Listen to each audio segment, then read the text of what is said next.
There have been a couple of useful enhancements to the machine tool simulation. The first of these enhancements involves the collision checking. When either a machine part collides with another machine part, or a machine part collides with the component, the colliding part of the machine will change to a red colour during the collision. This makes it much easier to see when there is a collision and also which part of the machine is actually colliding. Let's take a look at this in action.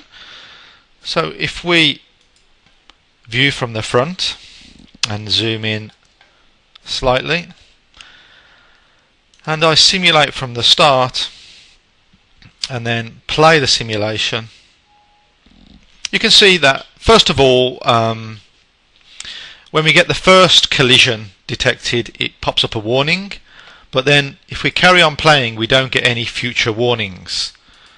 But now you can see that whenever there is a further collision, the part of the machine that is colliding is changing red. So in this case, the spindle of our machine is obviously colliding with our part.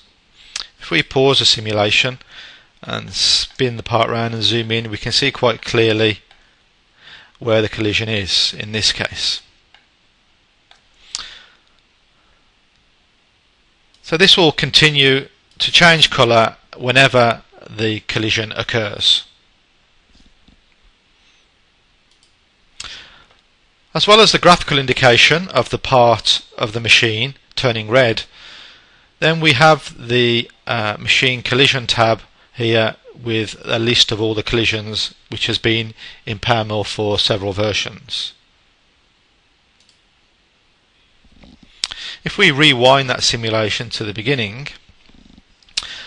and the second enhancement to the machine tool simulation is the ability to simulate the NC program or toolpath in real time based upon the feed rate stored with the toolpath.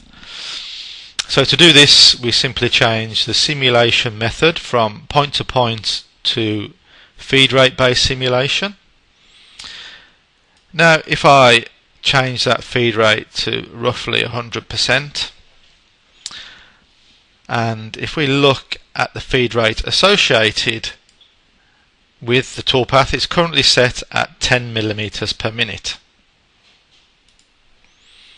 So again, if I play that now, you can see the simulation is obviously very slow because it's simulating in real time at a value of 10 millimeters per minute. If I pause that simulation and increase my feed rate to say 1000 millimeters per minute and apply and play the simulation again, you can see now the simulation is much faster.